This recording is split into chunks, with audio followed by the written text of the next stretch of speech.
아담과 하와의 실패, 가인의 살인 등 절망적인 상황이 펼쳐졌습니다. 이러한 사람의 실패에도 불구하고 하나님의 계획은 실패 없이 진행됩니다. 하나님은 아벨을 대신해서 셋을 주심으로 아담의 가계를 이어가십니다.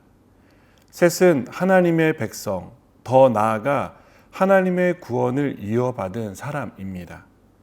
거대한 역사의 흐름은 자주 사람에 의해서 좌우되는 것처럼 보입니다. 그러나 그 속에는 하나님의 강한 손이 숨겨져 있습니다. 하나님이 하시는 일을 사람이 막을 수 없다는 것입니다. 하나님은 누구의 방해도 받지 않으시고 하나님의 일을 이루십니다. 우리는 이것을 통해 하나님이 온 세상의 주권자이심을 깨닫게 됩니다. 특별히 아담의 족보를 통해 하나님이 온 세상을 그분의 뜻대로 이끄신다는 것을 볼 수 있습니다.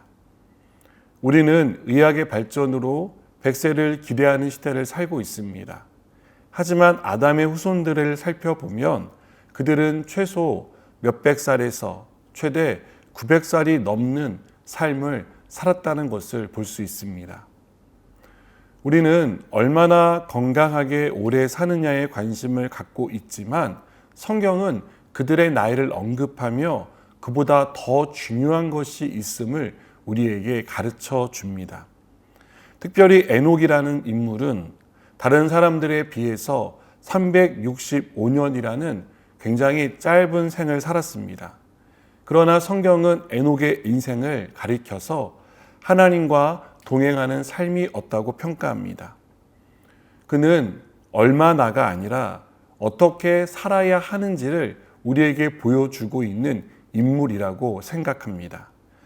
사람들은 건강하게 장수하는 것을 복이라고 말합니다. 그러나 에녹은 하나님과 동행하는 인생이야말로 진정한 복된 인생임을 우리에게 보여줍니다. 노아도 얼마나가 아니라 어떻게 살아야 하는지를 보여주는 인물이라고 생각합니다. 노아가 살았던 시대는 여호와께서 땅을 저주하심으로 수고롭게 일을 해야만 하는 시대였습니다. 그런 시대에 노아의 아버지 라멕은 아들의 이름을 안위라는 뜻의 노아라 불렀습니다. 노아에 대해 나중에 더 자세히 살펴보겠지만 노아는 죄로 가득한 시대 가운데 의인으로 살았습니다. 그는 하나님의 말씀에 순종하며 살았습니다.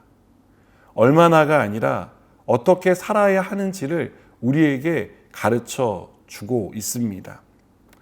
특별히 오늘 말씀은 하나님과 동행하는 삶, 하나님께 속한 삶, 그 삶이 우리가 살아가야 할 삶의 방향임을 제시하고 있다고 믿습니다. 노아처럼 시대의 영향을 받기보다 하나님 앞에 의롭게 살아가는 저와 여러분이 되기를 바랍니다. 말씀에 온전히 순종하며 하나님과 동행하는 복된 하루가 되기를 주님의 이름으로 축복합니다. 기도하시겠습니다. 하나님, 하나님께서 우리에게 주신 이 날들을 기억하고 하나님의 은혜를 구하며 평생 하나님과 동행하는 삶을 살아가게 하여 주옵소서. 예수님의 이름으로 기도드립니다. 아멘.